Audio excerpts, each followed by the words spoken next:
सत श्री अकाल, स्वागत है ਸਾਰੇ ਹੀ ਦਰਸ਼ਕਾਂ ਦਾ। ਪੰਜਾਬ ਇਸ ਵੇਲੇ ਵੇਖ ਰਹੇ ਹੋ ਤੁਸੀਂ ਤੇ ਮੈਂ ਹਾਂ ਗਗਨਦੀਪ ਸਿੰਘ ਲੈ ਕੇ ਹਾਜ਼ਰ ਹਾਂ। ਪੰਜਾਬ ਇਸ ਵੇਲੇ ਦੇ ਵਿੱਚ ਪੰਜਾਬ ਦੀਆਂ ਤਾਜ਼ਾ ਖਬਰਾਂ। ਰੁਕ ਸਭ ਤੋਂ ਪਹਿਲਾਂ ਕਰਾਂਗੇ ਕਿਸਾਨ ਅੰਦੋਲਨ ਦੇ ਵੱਲ। ਜੀ ਹਾਂ, ਕਿਸਾਨ ਜਥੇਬੰਦੀਆਂ ਦੇ ਵੱਲੋਂ ਬੀਤੇ ਦਿਨੀ ਦਿੱਤਾ ਗਿਆ ਧਰਨਾ ਰੰਗ ਲਿਆਉਂਦਾ ਵਿਖਾਈ ਦੇ ਰਿਹਾ। बीते दिनी 7 महीने पूरे होने के उत्ते किसानों के वलों पूरे मुल्क के विच गवर्नर हाउसां दे बाहर जाके प्रदर्शन करने का ऐलान किया गया सी, जिस ऐलान दे विच किसानां नूं समर्थन बहुत वड्डे पद्धर के उत्ते मिलिया है। चंडीगढ़ होवे जां फिर देश के वख-वख हिस्सिਆਂ ਦੇ ਵਿੱਚ होर गवर्नर हाउस होण, हर पासे किसानां ने अपना वड्डे पद्धर के उत्ते शक्ति प्रदर्शन विखाया। जिस तो बाद केंद्रीय मंत्री नरेंद्र तोमर होना का बयान आया। नरेंद्र तोमर का कहना है कि बिना शर्त गलबात करने के लिए तैयार हाँ किसानों के नाल। सो इस तो बाद ये लगता है कि जल्द ही हुण किसानों के नाल मीटिंगां का दौर शुरू होने जा रहा है। पहला खेतीबाड़ी मंत्री की गल सुनाने तो उस तो बाद अगे बढ़ते हैं। मैं आपके माध्यम से सभी किसान यूनियंस के लोगों को कहना चाहता हूँ कि उनको अपना आंदोलन समाप्त करना चाहिए। भारत सरकार ने 11 दौर की बातचीत उनके साथ की है। कृषि सुधार बिल ये किसानों के जीवन स्तर में तब्दीली लाने वाले हैं। भारत सरकार ने एमएसपी को बढ़ाने का काम किया है। एमएसपी पर पहले से अधिक खरीद करने का काम किया है और इन कानूनों के समर्थन में देश का बहुत बड़ा हिस्सा खड़ा हुआ है। लेकिन फिर भी किसान यूनियन को कानून के किसी भी प्रावधान पर कोई आपत्ति है तो भारत सरकार उन्हें सुनने के लिए भी तैयार है, चर्चा करने के लिए तैयार है और निराकरण करने के लिए भी तैयार है। उधर 7 महीने पूरे होने ते राकेश टिकैत का बयान है। राकेश टिकैत ने इस मौके के उत्ते कहा कि असी डटे हुए हाँ, कानून रद्द करवाए बिना असी वापस नहीं मुड़ांगे। ये तो इधर के ये किसान ज़्यादातर सहारनपुर और मुजफ्फरनगर, और फिर कुछ दिन बाद में जब शुरू होगा तो दूसरे जगह के लोग आएंगे। आगे किस तरीके से रणनीति? आंदोलन चलता रहेगा, शांतिपूर्ण आंदोलन चलेगा। ट्रैक्टर से लोग दिल्ली में आना जाना करते रहेंगे। और जो ये किसान हैं ये क्या वापस जाएंगे? वापसी चले जाएंगे, आते रहेंगे जाते रहेंगे। कुछ आज चले जाएंगे, कुछ कल चले जाएंगे, कुछ यहाँ रुक जाएंगे, कुछ और कल और नए आ जाएंगे, ऐसे। तो क्या राज्यपाल से टाइम मिल गया है? शायद मिल गया टाइम उनका। तो कहाँ राज्यपाल को आप देने वाले हैं? सब जगह पूरे देश में। अगर दिल्ली की बात करें तो दिल्ली में किस तरीके से? युद्धवीर सिंह वहाँ पर जाएंगे दिल्ली में, और उनके साथ में जितने लोग भी हैं और शायद 5 या 8 आदमी जो कोविड की गाइडलाइन है उसके हिसाब से मिलने जाएंगे। क्या सरकार लगातार कह रही है कि बातचीत करने के लिए तैयार है? कल भी जिस तरीके से जो कृषि मंत्री है उनका बयान सामने आया, कैसे? हम भी बात कर लेंगे, उनसे बात कर लेंगे। अगर वे बात करेंगे तो हम भी बात कर लेंगे। कह रहे हैं प्रपोजल बना के दीजिए, तो आपकी तरफ से क्या प्रपोजल दिया? नहीं, हमारा तो कानून है, प्रपोजल बनाएगा कि कानून वापसी हो। उधर जोगिंदर सिंह उगराहां के वलों भी प्रतिक्रम दिता गया। जोगिंदर सिंह उगराहां का की कुछ कहना वो भी सुनो। देखिए, आंदोलन संकटों का सामना करते हुए गुजरे हैं। कुदरत की करोपी का भी सामना किया है, सरकार के हमलों का भी सामना किया है और मौसम का भी सामना किया है, सारी बातों का सामना किया है। हम आंदोलन 7 महीने से चल रहा है, हमारा आंदोलन हम बता रहे हैं। लेकिन एक बात पक्की है हमारे लिए आंदोलन करने के बगैर और कोई चारा नहीं है। ये हमारी मजबूरी है, इसको हम छोड़ नहीं सकते। इसको छोड़ते हैं तो अपनी बच्ची का रोटी का सवाल है, हमारी ज़िंदगी का सवाल है। हम जिंदगी मौत की लड़ाई लड़ रहे हैं। हमारी इधर भी मौत है तो उधर भी मौत है। छोड़ते हैं तब भी मरेंगे, अगर जीतते हैं तब हम कुछ ना कुछ बचते हैं। हमारे लिए लड़ना ही एक तरीका है, इसी से हमें कुछ हासिल हो सकता है। आज 7 महीने पूरे होने पर क्यों प्रोटेस्ट कर रहे हैं? ट्रैक्टर मार्च, क्या संदेश? हम हिंदुस्तान के सारी स्टेटों में प्रोटेस्ट कर रहे हैं। आज गवर्नर को मंग पत्र दे के राष्ट्रपति को मंग पत्र भेज रहे हैं कि इधर आना लानी इमरजेंसी लगाई हुई है। ये लोग लोकतंत्र को पैरों में कुचलते हैं, जमहूरियत को पैरों में कुचलते हैं। 7 महीने से हम बोल रहे, इधर बैठे हुए हैं, हमारी बात नहीं सुन रहे।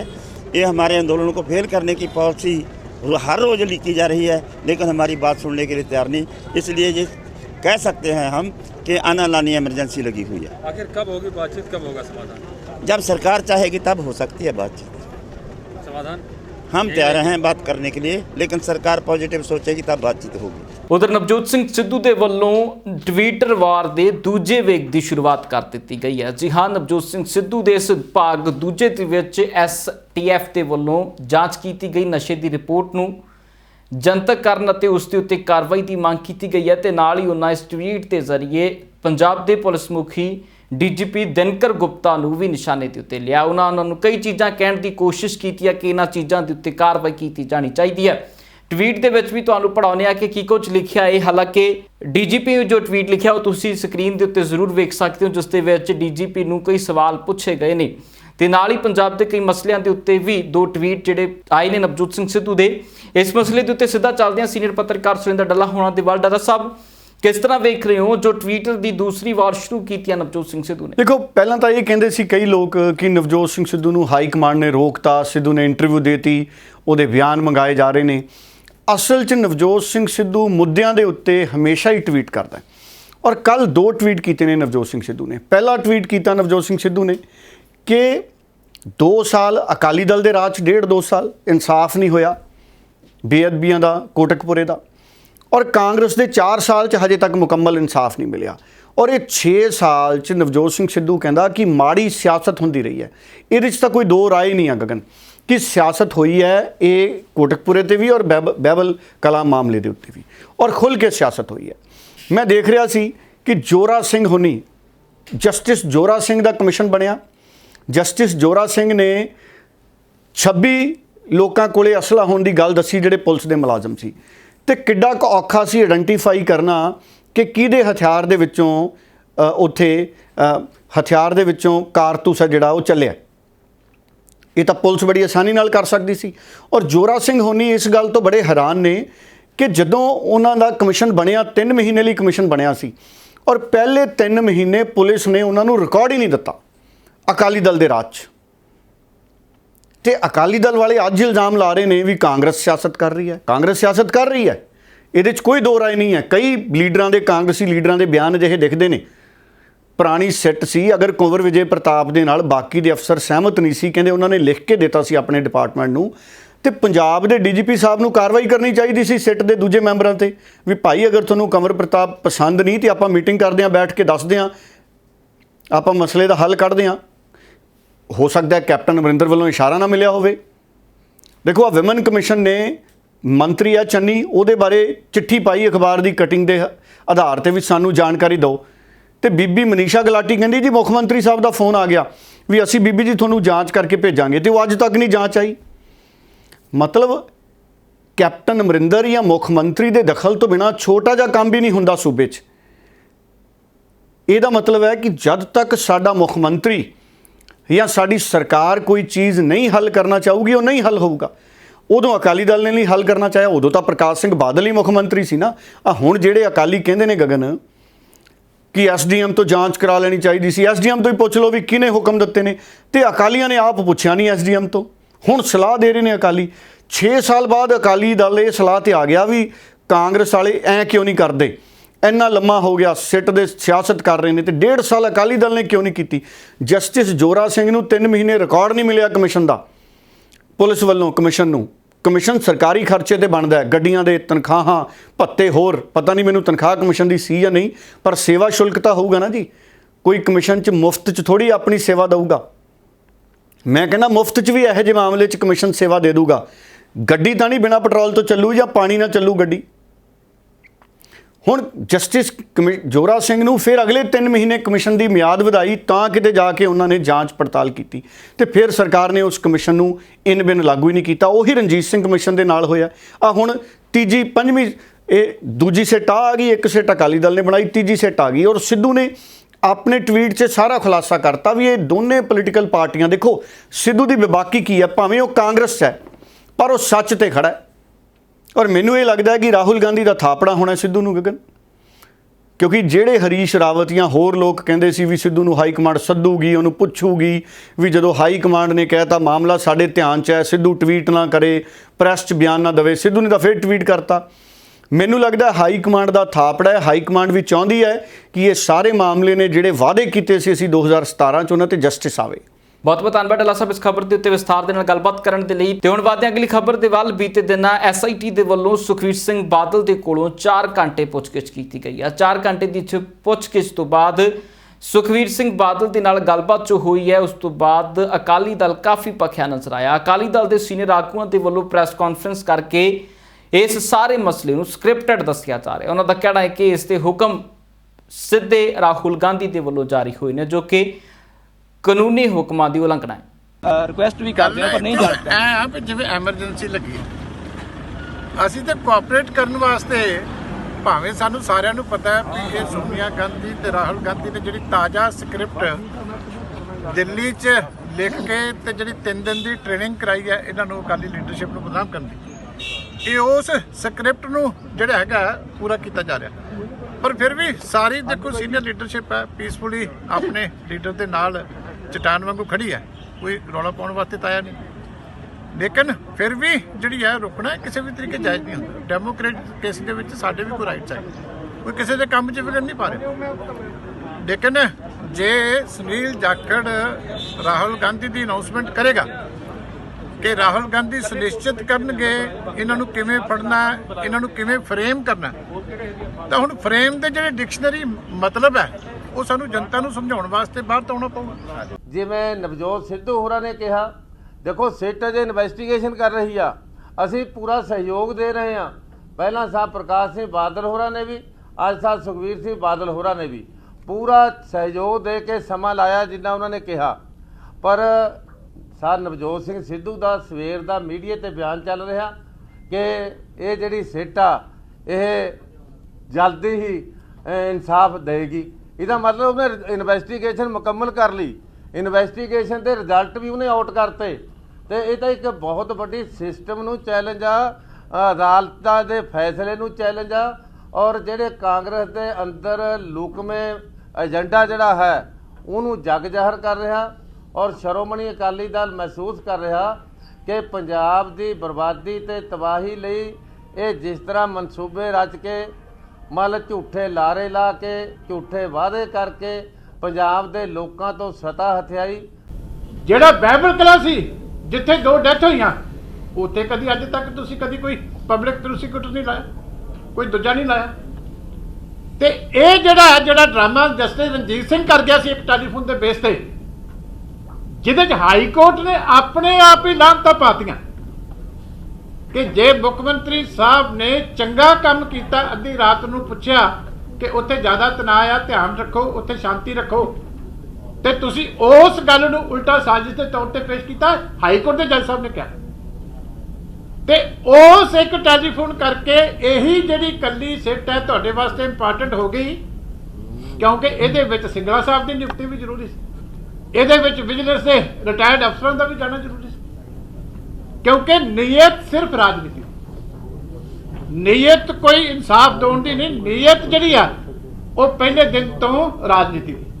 ਪਰ ਆ ਜੋ ਕੁਝ ਹੁਣ ਹੋਇਆ 3 ਦਿਨ ਪਹਿਲਾਂ ਦਿੱਲੀ ਦੇ ਵਿੱਚ, ਜਿਹੜਾ ਕਹਿੰਦੇ ਸੀ ਕਲੇਸ਼ ਪੈ ਗਿਆ, ਇੱਕ ਦੂਜੇ ਦੀ ਕੁਰਸੀ ਖੋਹਦੇ ਸੀ, ਉਹਦੇ ਵਿੱਚੋਂ ਵੀ ਫੇਰ ਇਹਨਾਂ ਦਾ ਜਿਹੜਾ ਐਂਟੀ ਸਿੱਖ ਚਿਹਰਾ ਉਹ ਇੱਕ ਵਾਰੀ ਫੇਰ ਜਿਹੜਾ ਉਹ ਨੰਗਾ ਹੋਇਆ। ਪਰ ਮੈਂ ਪੰਜਾਬ ਦੀ ਸਰਕਾਰ ਨੂੰ ਵੀ ਕਹਿਣਾ ਚਾਹੁੰਦਾ, ਸੋਨੀਆ ਗਾਂਧੀ ਨੂੰ ਵੀ, ਰਾਹੁਲ ਗਾਂਧੀ ਨੂੰ, ਕਿ ਜਿਹੜੇ ਪਹਿਲਾਂ ਅਕਾਲੀ ਦਲ ਤੇ ਹਮਲੇ ਕਰਨ ਵਾਲੇ ਸੀ ਉਹ ਤੁਹਾਡੇ ਤੋਂ ਵੱਧ ਆਪਣੇ ਆਪ ਨੂੰ ਡਿਕਟੇਟਰ ਸਮਝਦੇ ਸੀ। ਜੇ ਉਹਨਾਂ ਅੱਗੇ ਅਕਾਲੀ ਦਲ ਨਹੀਂ ਝੁਕਿਆ ਤੇ ਤੁਹਾਡੇ ਅੱਗੇ ਵੀ ਕਦੀ ਅਕਾਲੀ ਦਲ ਜਿਹੜਾ ਉਹ ਨਹੀਂ ਝੁਕੇਗਾ। ਇਸ ਕਰਕੇ ਸਾਰੀ ਜਿਹੜੀ ਸਾਡੀ ਪਾਰਟੀ ਦੀ ਲੀਡਰਸ਼ਿਪ ਹੈ, ਸਾਰੇ ਸਾਡੇ ਖੱਬੇ ਸੱਜੇ ਸਾਰੀ ਲੀਡਰਸ਼ਿਪ ਸੀਨੀਅਰ ਬੈਠੀ ਹੈ, ਕਿਉਂਕਿ ਸਾਰਿਆਂ ਨੇ ਵਿਚਾਰ ਨਹੀਂ ਰੱਖ ਸਕਣੇ, ਇਸ ਕਰਕੇ ਸਾਰੇ ਡਟ ਕੇ ਪ੍ਰਧਾਨ ਸ਼੍ਰੋਮਣੀ ਅਕਾਲੀ ਦਲ ਦੇ ਨਾਲ ਖੜੇ ਆ। ਹਾਈ ਕੋਰਟ ਨੇ ਜਦ ਕੰਵਰ ਵਿਜੇ ਪ੍ਰਤਾਪ ਵਾਲੀ ਰਿਪੋਰਟ ਕੁਐਸ਼ ਕੀਤੀ ਤਾਂ ਉਹਨਾਂ ਨੇ ਲਾਸਟ ਪੇਜ ਤੇ ਗਾਈਡਲਾਈਨਸ ਬਣਾਈਆਂ ਨਵੀਂ ਸਿੱਟ ਲਈ ਕਿ ਇਹ ਨਵੀਂ ਸਿੱਟ ਕਿਸੇ ਵੀ ਇੰਟਰਨਲ ਤੇ ਐਕਸਟਰਨਲ ਪ੍ਰੈਸ਼ਰ ਤੋਂ ਫ੍ਰੀ ਰਹੂਗੀ। ਹੁਣ ਇਸ ਤੇ ਆ ਜਾਂਦਾ ਕਿ ਐਕਸਟਰਨਲ ਪ੍ਰੈਸ਼ਰ ਕੀ ਹੈ, ਸਰਕਾਰ ਚਲਾ ਰਹੀ ਪਾਰਟੀ ਜਿਹਨੇ ਸਿੱਟ ਕਨਸਟੀਟਿਊਟ ਕੀਤੀ, ਉਹਦਾ ਉਸ ਪਾਰਟੀ ਦਾ ਪ੍ਰਧਾਨ, ਨੈਸ਼ਨਲ ਲੀਡਰਸ਼ਿਪ ਜਾਂ ਦਿੱਲੀ ਕਾਂਗਰਸ ਦੀ ਡਿਸੀਡੈਂਸ ਜਾਂਦੀ ਹੈ, ਉਹ ਡਿਸੀਡੈਂਸ ਨੂੰ ਚੁੱਪ ਕਰਾਉਣ ਲਈ ਤੁਹਾਡੇ ਸਾਰਿਆਂ ਦੇ ਸਾਹਮਣੇ ਆ ਗੱਲ ਕਿ ਇਲੈਕਟ੍ਰੋਨਿਕ ਮੀਡੀਆ ਤੇ ਆਇਆ ਕਿ ਕੋਟਕਪੂਰਾ ਫਾਇਰਿੰਗ ਦਾ ਕੇਸ ਜਲਦੀ ਫੈਸਲਾ ਕੀਤਾ ਜਾਊ। ਕਿ ਇਹ ਹੁਣ ਹਾਈ ਕੋਰਟ ਦਾ ਆਰਡਰ ਹੈ ਜਿਹੜਾ ਜਿਹਦੇ 'ਚ ਉਹਨਾਂ ਨੇ ਲਿਖਿਆ ਹੈ ਕਿ they should try to finish it expeditiously not later than 6 months. ਹੁਣ ਰਾਹੁਲ ਗਾਂਧੀ ਦੇ ਆਰਡਰ ਨਾਲ ਸਿੱਟ ਡਿਸਾਈਡ ਕਰੂ। ਮੈਂ ਇੱਕ ਗੱਲ ਬਿਨਾਂ ਝਿਜਕ ਦੇ ਕਹਿ ਸਕਦਾ ਕਿ ਇਹ ਸਿੱਟ ਤਾਂ ਮਖੌਟਾ, ਅਸਲੀ ਸਿੱਟ ਤਾਂ ਦਿੱਲੀ ਬੈਠੀ ਹੈ 10 ਜਨਪਦ 'ਚ।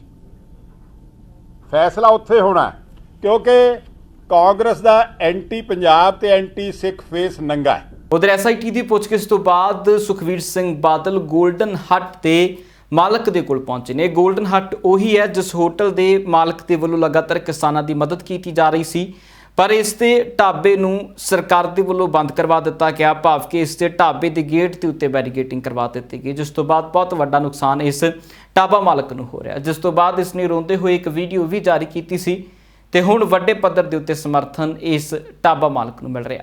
हम किसको सम्मानित किए? जो इस आंदोलन में इन्होंने अपनी बिजनेस को बंद करके अपनी जगह सेवा में दी है। उन ये कोई आदमी सेवा भावना से पहले दिन से पूरे आंदोलन को जो सेवा कर रहा है, आंदोलन की सेवा कर रहा, क्यों कर रहा है? क्यों इन्होंने राणा जी ने देखा है कि वो लड़ाई लड़ रहे हैं, किसान अपने हकों की लड़ाई लड़ रहे हैं, इंसाफ मांग रहे हैं। अगर इंसाफ मांगना गुनाह है, क्या इंसाफ मांगना गुनाह है? और जो इंसाफ मांगता है उसकी मदद करना गुनाह है? कौन सी कानून में लिखा है कि ये गुनाह है? हरियाणा में कोई इलेक्शन नहीं है, पंजाब में इलेक्शन है। ये पंजाब में हम शुरू से हमारा आंदोलन चल रहा है, हम इनके साथ हमने भारतीय जनता पार्टी का साथ छोड़ा, मिनिस्ट्री छोड़ी। क्यों? क्योंकि उन्होंने ऐसे फैसले लिए जो किसानों को, देश के किसानों को मंजूर नहीं है। सो हमारा स्पष्ट है, श्रोमणी अकाली दल का अगर इतिहास देखें, हम जनता की आवाज उठाते हैं और उनकी लड़ाई लड़ते हैं। इमरजेंसी एक ही पार्टी श्रोमणी अकाली दल ने सबसे ज्यादा लड़ाई लड़ी। वैसे जहां भी किसान की, गरीब की, मजदूर की बात आती है, हम खड़े होते हैं। ये हिस्ट्री हमारी। मैंने अपने वर्कर पार्टी के वर्कर बोलकर उनका पूरा साथ दे, जो भी धमकी, हम इनको पूरी सिक्योरिटी, हमारी पार्टी पूरी इनके साथ खड़ी है। ਉਧਰ ਚੰਡੀਗੜ੍ਹ ਦੇ ਵਿੱਚ ਕਿਸਾਨਾਂ ਦੇ ਪ੍ਰਦਰਸ਼ਨ ਦੇ ਦਰਮਿਆਨ ਉਹਨਾਂ ਦੇ ਉੱਤੇ ਪਾਣੀ ਦੀਆਂ ਬੁਛਾੜਾਂ ਕੀਤੀਆਂ ਗਈਆਂ ਨੇ ਤੇ ਕਈ ਜਗ੍ਹਾਵਾਂ ਦੇ ਉੱਤੇ ਕਿਸਾਨ ਜ਼ਖਮੀ ਵੀ ਹੋਏ ਨੇ, ਜਿਸ ਨੂੰ ਲੈ ਕੇ ਵਿਰੋਧੀ ਧਿਰਾਂ ਦੇ ਨਿਸ਼ਾਨੇ ਦੇ ਉੱਤੇ ਚੰਡੀਗੜ੍ਹ ਪ੍ਰਸ਼ਾਸਨ ਵੀ ਹੈ ਤੇ ਕੇਂਦਰ ਦੀ ਸਰਕਾਰ ਵੀ ਹੈ। ਇਸ ਨੂੰ ਲੈ ਕੇ ਆਮ ਆਦਮੀ ਪਾਰਟੀ ਦੇ ਆਗੂ ਹਰਪਾਲ ਸਿੰਘ ਚੀਮਾ ਅਤੇ ਪ੍ਰੋਫੈਸਰ ਬਲਜਿੰਦਰ ਕੌਰ ਦੇ ਵੱਲੋਂ ਵੀ ਪ੍ਰਤੀਕਰਮ ਹੈ। ਕੈਪਟਨ ਸਾਹਿਬ ਦਾ ਕਾਂਗਰਸ ਪਾਰਟੀ ਦਾ ਕਿਸਾਨ ਵਿਰੋਧੀ ਚਿਹਰਾ ਅੱਜ ਨੰਗਾ ਹੋਇਆਗਾ। ਅੱਜ ਪੰਜਾਬ ਦੇ ਕਿਸਾਨ ਜਦੋਂ ਮਾਨਯੋਗ ਗਵਰਨਰ ਸਾਹਿਬ ਨੂੰ ਮਿਲਣ ਜਾ ਰਹੇ ਸੀਗੇ, ਮੰਗ ਪੱਤਰ ਦੇਣ ਜਾ ਰਹੇ ਸੀ, ਇਹਨਾਂ ਤਿੰਨ ਕਾਲੇ ਕਾਨੂੰਨਾਂ ਦੇ ਖਿਲਾਫ ਆਪਣਾ ਪ੍ਰਦਰਸ਼ਨ ਕਰ ਰਹੇ ਸੀਗੇ, ਤਾਂ ਉਸ ਸਮੇਂ ਪੁਲਿਸ ਨੇ ਬੇਤਹਾਸ਼ਾ ਕੁੱਟਿਆ, ਪੁਲਿਸ ਨੇ ਲਾਠੀਚਾਰਜ ਕੀਤਾ, ਸਾਡੇ ਕਿਸਾਨ ਭਰਾਵਾਂ ਦੀਆਂ ਪੱਗਾਂ ਰੋਲੀਆਂ, ਬੇਇੱਜ਼ਤ ਕੀਤਾ ਗਿਆ। ਔਰ ਮੈਂ ਸਮਝਦਾ ਇਹ ਇੱਕ ਅਣਮਨੁੱਖੀ ਵਤੀਰਾ ਕੀਤਾ ਗਿਆ। ਆਮ ਆਦਮੀ ਪਾਰਟੀ ਦੀ ਨਿਖੇਧੀ ਕਰਦੀ ਆ, ਕਿਉਂਕਿ ਅੱਜ ਪੰਜਾਬ ਦਾ ਮੁੱਖ ਮੰਤਰੀ ਕੈਪਟਨ ਸਾਹਿਬ ਵੀ ਬੀਜੇਪੀ ਦੀ ਗੱਲ ਕਰਦਾਗਾ। ਅੱਜ ਪੰਜਾਬ ਦਾ ਮੁੱਖ ਮੰਤਰੀ ਅਮਰਿੰਦਰ ਸਿੰਘ ਜਿਹੜਾ ਹੈਗਾ ਉਹ ਮੋਦੀ ਸਾਹਿਬ ਦੇ ਬਤੌਰ ਏਜੰਟ ਵਜੋਂ ਪੰਜਾਬ 'ਚ ਵਿਚਰਦਾਗਾ। ਅੱਜ ਜਿਹੜੀ ਇਹ ਲਾਠੀਚਾਰਜ ਹੋਇਆਗਾ, ਇਹ ਬਹੁਤ ਹੀ ਮੈਂ ਸਮਝਦਾ ਮਾੜਾ ਹੋਇਆਗਾ। ਔਰ ਇਹਦੇ ਲਈ ਕੈਪਟਨ ਸਾਹਿਬ ਨੂੰ, ਪੰਜਾਬ ਸਰਕਾਰ ਨੂੰ, ਕਾਂਗਰਸ ਪਾਰਟੀ ਨੂੰ ਤੁਰੰਤ ਕਿਸਾਨ ਜਥੇਬੰਦੀਆਂ ਤੋਂ, ਤੁਰੰਤ ਕਿਸਾਨ ਭਰਾਵਾਂ ਤੋਂ ਮਾਫੀ ਮੰਗਣੀ ਚਾਹੀਦੀ ਹੈ। ਸੋ ਬੜੇ ਅਫਸੋਸ ਦੀ ਗੱਲ ਆ, ਦਰਦਨਾਕ ਗੱਲ ਆ ਕਿ ਕੈਪਟਨ ਅਮਰਿੰਦਰ ਦੀ ਸਰਕਾਰ ਜਿਹੜੀ ਸਮੇਂ-ਸਮੇਂ ਸਿਰ ਕਿਸਾਨਾਂ ਨੂੰ ਇਦਾਂ ਇਸ ਤਰੀਕੇ ਨਾਲ ਜਿਤਾ ਰਹੀ ਸੀਗੀ ਕਿ ਸ਼ਾਇਦ ਕਿਸਾਨ ਹਿਤੈਸ਼ੀ ਆ। ਸਮੇਂ-ਸਮੇਂ ਸਿਰ ਤਰ੍ਹਾਂ ਦੇ ਜਿਹੜੇ ਡਰਾਮੇ ਖੇਡੇ ਜਾ ਰਹੇ ਸੀਗੇ। ਸਮੇਂ-ਸਮੇਂ ਸਿਰ ਕਿਹਾ ਜਾ ਰਿਹਾ ਸੀਗਾ ਕਿ ਕੈਪਟਨ ਅਮਰਿੰਦਰ ਦੀ ਸਰਕਾਰ ਚਾਹੇ ਉਹ ਮਤਾ ਲੈ ਕੇ ਆਉਣ ਦੀ ਗੱਲ ਸੀਗੀ ਵਿਧਾਨ ਸਭਾ ਦੇ ਵਿੱਚ ਤੇ ਜਾਂ ਫਿਰ ਕਿਸੇ ਨਾ ਕਿਸੇ ਤਰੀਕੇ ਦੇ ਨਾਲ ਕੱਟ ਕੀਤੇ ਜਾ ਰਹੇ ਸੀਗੇ, ਸਿਰਫ ਤੇ ਸਿਰਫ ਇੱਕ ਦਰਸਾਉਣ ਦੇ ਲਈ ਕਿ ਵਾਕਈ ਇਹ ਦਰਸਾਉਣ ਦੇ ਲਈ ਕਿ ਜਿਹੜੀ ਕੈਪਟਨ ਅਮਰਿੰਦਰ ਦੀ ਸਰਕਾਰ ਆ ਉਹ ਕਿਸਾਨਾਂ ਦੇ ਨਾਲ ਖੜੀ ਹੈ, ਕਿਸਾਨਾਂ ਦੇ ਹੱਕ 'ਚ ਖੜੀ ਆ। ਪਰ ਆਮ ਆਦਮੀ ਪਾਰਟੀ ਡੇ 1 ਤੋਂ ਇਹ ਗੱਲ ਸਾਰਿਆਂ ਨੂੰ ਦੱਸ ਰਹੀ ਸੀਗੀ ਕਿ ਕੈਪਟਨ ਅਮਰਿੰਦਰ ਦੀ ਸਰਕਾਰ, ਕੈਪਟਨ ਅਮਰਿੰਦਰ ਤੋਂ ਲੈ ਕੇ ਜਿਹੜੇ ਆ ਪੂਰੀ ਤਰ੍ਹਾਂ ਦੇ ਨਾਲ ਮੋਦੀ ਸਰਕਾਰ ਦੇ ਏਜੰਟ ਬਣ ਕੇ ਕੰਮ ਕਰ ਰਹੇ ਆ। ਇਹ ਮਤਲਬ ਸਿਰਫ ਤੇ ਸਿਰਫ ਸਾਰਿਆਂ ਨੂੰ ਭੁਲੇਖੇ ਦੇ ਵਿੱਚ ਰੱਖਿਆ ਜਾ ਰਿਹਾ ਸੀਗਾ, ਕਿਉਂਕਿ ਜਿਉਂਦੀ ਜਾਤ ਦੀ ਐਗਜ਼ਾਮਪਲ ਅੱਜ ਦੀ ਤਾਜ਼ਾ ਇਹ ਆ ਕਿ ਜਿੱਥੇ ਕਿਸਾਨ ਕਾਲੇ ਕਾਨੂੰਨਾਂ ਦੇ ਵਿਰੋਧ ਦੇ ਵਿੱਚ ਆਪਣੇ ਮੰਗ ਪੱਤਰ ਦੇਣ ਦੇ ਲਈ ਗਵਰਨਰ ਹਾਊਸ ਪਹੁੰਚ ਰਹੇ ਸੀਗੇ, ਤਾਂ ਗਵਰਨਰ ਦੇ ਹਾਊਸ ਪਹੁੰਚਣ ਤੋਂ ਪਹਿਲਾਂ ਹੀ ਉਹਨਾਂ ਤੇ ਪਾਣੀ ਦੀਆਂ ਵਛਾੜਾਂ, ਉਹਨਾਂ ਤੇ ਲਾਠੀ ਚਾਰਜ, ਉਹਨਾਂ ਤੇ ਅਥਰੂ ਗੈਸ ਦੇ ਗੋਲੇ ਸਿੱਟ ਕੇ ਉਹਨਾਂ ਨੂੰ ਉੱਥੋਂ ਵਾਪਸ ਜਿਹੜਾ ਆ ਮੋੜ ਦਿੱਤਾ ਗਿਆ, ਜਿਹੜਾ ਕਿ ਆਮ ਆਦਮੀ ਪਾਰਟੀ ਇਸ ਜਿਹੜਾ ਸਟੈਪ ਕੈਪਟਨ ਅਮਰਿੰਦਰ ਦੀ ਸਰਕਾਰ ਬਣੀ ਹੋਈ ਯਾਨੀ ਕਿ ਪ੍ਰਸ਼ਾਸਨ ਬਣਿਓ ਲਿਆ ਗਿਆ ਹੈ, ਇਹਦੀ ਸਖਤ ਨਿੰਦਾ ਕਰਦੀ ਹੈ, ਸਖਤ ਨਿਖੇਧੀ ਕਰਦੀ ਆ। ਉਧਰ ਸੁਖਵੀਰ ਸਿੰਘ ਬਾਦਲ ਦੀ ਪੁੱਛਗਿੱਛ ਦੇ ਉੱਤੇ ਵੀ ਵਿਰੋਧੀਆਂ ਨੇ ਤੰਜ ਕੱਸੇ ਨੇ। ਇਸ ਦੇ ਉੱਤੇ ਹਰਪਾਲ ਚੀਮਾ ਦਾ ਕੀ ਕੁਝ ਕਹਿਣਾ ਸੁਣੋ। ਸ਼੍ਰੋਮਣੀ ਅਕਾਲੀ ਦਲ ਤੇ ਬਾਦਲ ਪਰਿਵਾਰ ਜਿਹੜਾ ਇਹ ਕਾਨੂੰਨ ਦੇ ਵਿੱਚ ਵਿਸ਼ਵਾਸ ਨਹੀਂ ਰੱਖਦੇ, ਸੰਵਿਧਾਨ ਦੇ ਵਿੱਚ ਵਿਸ਼ਵਾਸ ਨਹੀਂ ਰੱਖਦੇ। ਪਹਿਲਾਂ ਵੀ ਇਹਨਾਂ ਦਾ ਇਤਿਹਾਸ ਰਿਹਾਗਾ ਕਿ ਸੰਵਿਧਾਨ ਨੂੰ ਇਹਨਾਂ ਨੇ ਪਾੜਿਆ ਔਰ ਜਦੋਂ ਪੁਰਾਣੇ ਕੇਸ ਬਣੇ ਸਾਰੇ ਗਵਾਹ ਇਹਨਾਂ ਨੇ ਮੁਕਰਾਏ। ਸੋ ਅੱਜ ਵੀ ਜਿਹੜੀ ਸਿੱਟ ਪਹਿਲਾਂ ਬਣੀ ਸੀ ਜਿਹਦੇ ਕੁੰਵਰ ਵਿਜੇ ਪ੍ਰਤਾਪ ਜੀ ਦੇ ਵਿੱਚ ਅਗਵਾਈ ਕਰ ਰਹੇ ਸੀਗੇ, ਉਦੋਂ ਕੁੰਵਰ ਵਿਜੇ ਪ੍ਰਤਾਪ ਦੇ ਖਿਲਾਫ ਕਦੇ ਇਲੈਕਸ਼ਨ ਕਮਿਸ਼ਨ ਕੋਲੇ ਜਾਂਦੇ ਸੀ, ਕਦੇ ਕਿਤੇ ਹੋਰ ਜਾਂਦੇ ਸੀਗੇ। ਸੋ ਹੁਣ ਜਿਹੜਾ ਹੈਗਾ ਨਵੀਂ ਸਿੱਟ ਬਣੀ ਹੈ, ਇਹਦੇ ਖਿਲਾਫ ਤਰ੍ਹਾਂ ਦੀਆਂ ਸਿਆਸੀ ਬਿਆਨਬਾਜ਼ੀਆਂ ਹੋ ਰਹੀਆਂ ਨੇਗੀਆਂ, ਕਿਉਂਕਿ ਬਾਦਲ ਪਰਿਵਾਰ ਜਿਹੜਾ ਹੈਗਾ ਉਹ ਸੰਵਿਧਾਨ 'ਚ ਵਿਸ਼ਵਾਸ ਨਹੀਂ ਰੱਖਦਾ ਹੈਗਾ ਕਿ ਕੈਪਟਨ ਸਾਹਿਬ ਬਾਦਲ ਪਰਿਵਾਰ ਨੂੰ ਬਚਾ ਰਹੇ ਨੇ। ਕੈਪਟਨ ਸਾਹਿਬ ਜਿਨ੍ਹਾਂ ਲੋਕਾਂ ਨੇ ਗੁਰੂ ਗ੍ਰੰਥ ਸਾਹਿਬ ਦੀ ਬੇਅਦਬੀ ਕੀਤੀ ਉਹਨਾਂ ਨੂੰ ਬਚਾ ਰਹੇ ਨੇ। ਤਾਂ ਹੀ ਜਿਹੜਾ ਹੈਗਾ ਬਾਦਲ ਪਰਿਵਾਰ ਨੂੰ ਖੁੱਲ੍ਹਾ ਕਿ ਉਹ ਕਿਸੇ ਵੀ ਗਵਾਹ ਨੂੰ ਥ੍ਰੈਟ ਕਰ ਸਕਦੇ ਨੇਗੇ, ਕਿਸੇ ਵੀ ਜਿਹੜਾ ਹੈਗਾ ਇਨਵੈਸਟੀਗੇਸ਼ਨ ਅਫਸਰ ਨੂੰ ਥ੍ਰੈਟ ਕਰ ਰਹੇ ਨੇਗੇ। ਤੁਸੀਂ ਦੇਖੋ ਜਦੋਂ ਦੀ ਜਾਂਚ ਹੋਣ ਲੱਗੀ ਆ, ਕਿਸੇ ਨਾ ਕਿਸੇ ਤਰੀਕੇ ਜਿਹੜਾ ਸੁਖਬੀਰ ਸਿੰਘ ਬਾਦਲ ਆ, ਪ੍ਰਕਾਸ਼ ਸਿੰਘ ਬਾਦਲ ਆ ਜਾਂ ਬਾਦਲ ਪਰਿਵਾਰ ਆ ਜਾਂ ਸ਼੍ਰੋਮਣੀ ਅਕਾਲੀ ਦਲ ਆ, ਲਗਾਤਾਰ ਸਿੱਟ ਦੇ ਅਧਿਕਾਰੀਆਂ ਨੂੰ ਥ੍ਰੈਟ ਕਰ ਰਿਹਾ, ਗਵਾਹਾਂ ਨੂੰ ਥ੍ਰੈਟ ਕਰ ਰਿਹਾ। ਔਰ ਦੂਜੇ ਪਾਸੇ ਕੈਪਟਨ ਸਾਹਿਬ ਕਿਸੇ ਵੀ ਸਿੱਟ ਦੇ ਮੈਂਬਰ ਨਾਲ ਨਹੀਂ ਖੜ ਰਹੇ। ਲਗਾਤਾਰ ਪੈਟਰੋਲ ਅਤੇ ਡੀਜ਼ਲ ਦੀਆਂ ਕੀਮਤਾਂ ਅਸਮਾਨ ਛੂ ਰਹੀਆਂ ਨੇ, ਜਿਸ ਨੂੰ ਲੈ ਕੇ ਹੁਣ ਆਮ ਲੋਕ ਪ੍ਰਦਰਸ਼ਨ ਕਰ ਰਹੇ ਨੇ। ਲਗਾਤਾਰ ਪੰਜਾਬ ਦੇ ਵਿੱਚ ਵੀ ਪੈਟਰੋਲ ਦੀ ਕੀਮਤ ਤਕਰੀਬਨ 100 ਤੋਂ ਉੱਤੇ ਜਾ ਚੁੱਕੀ ਹੈ, ਜਿਸ ਨੂੰ ਲੈ ਕੇ ਪ੍ਰਦਰਸ਼ਨ ਕਰ ਰਹੇ ਲੋਕਾਂ ਦੇ ਵੱਲੋਂ ਵੱਖੋ ਵੱਖਰੇ ਵਿਅੰਗ ਸਰਕਾਰਾਂ ਦੇ ਉੱਤੇ ਕੱਸੇ ਜਾ ਰਹੇ ਨੇ। ਅੱਜ ਤੇਲ ਦੀ ਲਗਾਤਾਰ ਵੱਧਦੀ ਕੀਮਤਾਂ ਦੇ ਉੱਤੇ ਅਸੀਂ ਰੋਸ ਪ੍ਰਦਰਸ਼ਨ ਕੀਤਾ ਹੈ। ਸਰਕਾਰ ਨੂੰ ਦੱਸਣ ਦੀ ਕੋਸ਼ਿਸ਼ ਕੀਤੀ ਹੈ, ਜਿਵੇਂ ਪਹਿਲਾਂ ਗਧਿਆਂ ਨਾਲ ਢੋ ਢੁਆਈ ਹੁੰਦੀ ਸੀ, ਜੇ ਸਰਕਾਰ ਇੱਦਾਂ ਹੀ ਪੈਟਰੋਲ ਤੇ ਡੀਜ਼ਲ ਦੇ ਰੇਟ ਵਧਾਉਂਦੀ ਰਹੀ ਤਾਂ ਲੋਕਾਂ ਨੂੰ ਇਹੀ ਢੋ ਢੁਆਈ ਕਰਨੀ ਪੈਣੀ ਹੈ। ਟਰੱਕ ਡਰਾਈਵਰਾਂ ਦਾ ਤੇ ਆਟੋ ਵਾਲਿਆਂ ਦਾ, ਟੂ ਵੀਲਰ ਵਾਲਿਆਂ ਦਾ, ਜੋ ਵੀ ਲੋਕ ਹੈ ਉਹਨਾਂ ਦੀ ਬਹੁਤ ਹੀ ਆਰਥਿਕ ਸਥਿਤੀ ਮਾੜੀ ਹੋ ਚੁੱਕੀ।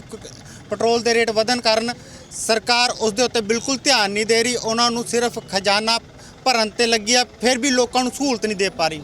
ਇੰਨਾ ਵੱਧ ਟੈਕਸ ਲੈ ਕੇ ਵੀ ਪੰਜਾਬ ਸਰਕਾਰ 35% ਤੋਂ ਵੱਧ ਡੀਜ਼ਲ ਪੈਟਰੋਲ ਤੇ ਟੈਕਸ ਲੈ ਰਹੀ ਹੈ।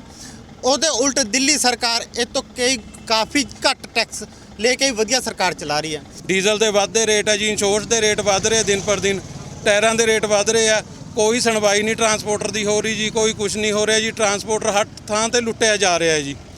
ਨਾ ਕੈਪਟਨ ਸਰਕਾਰ ਕਰ ਰਹੀ ਟਰਾਂਸਪੋਰਟਰਾਂ ਲਈ ਕੁਝ, ਨਾ ਸੈਂਟਰ ਸਰਕਾਰ ਕਰ ਰਹੀ ਹੈ ਜੀ। ਪੰਜਾਬ ਇਸ ਵੇਲੇ ਦੇ ਵਿੱਚ ਫਿਲਹਾਲ ਲਈ ਨਹੀਂ, ਫਿਰ ਮੁੜ ਹਾਜ਼ਰ ਹੋਵਾਂਗੇ ਨਵੀਆਂ ਤੇ ਤਾਜ਼ਾ ਅਪਡੇਟਸ ਦੇ ਨਾਲ। ਤਦ ਤੱਕ ਲਈ ਮੈਨੂੰ ਦਿਓ ਇਜਾਜ਼ਤ। ਬਹੁਤ ਬਹੁਤ ਧੰਨਵਾਦ।